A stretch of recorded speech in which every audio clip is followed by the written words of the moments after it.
ये सबसे मुश्किल है कॉर्पोरेट गवर्नेंस को स्पॉट करना, जहां तक मुझे हाँ, लगता है, क्योंकि मतलब इसको आप मेजर कैसे करते हो? कुछ हिडन होते हैं, कुछ उतने हिडन नहीं होते हैं. सो फॉर एग्जांपल इस पर्टिकुलर केस के अंदर there was a corporate announcement that the company only put out that we are buying this X company and this is the price we are paying. तो मैंने देखा कितना है, just give you some random number, let's say it's 500 crore.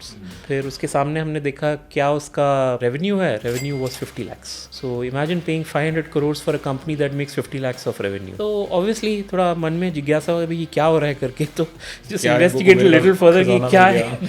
तो घुसे अंदर, देखा कि अरे इसमें तो ये भाई तो रिलेटिव है इसका करके, तो ठीक है, it was very clear. Then I did a secondary research also. There is this website call value picker करके एक है, very nice website. So it's like a forum actually, people very intelligent people they kind of publish stuff. तो उसमें भी देखा किसी ने ये पॉइंट उसने भी उठाया, तो मैंने कहा यार ये तो ठीक है, I have got a N ally who is also done the same research, seeing the same thing. I immediately went away.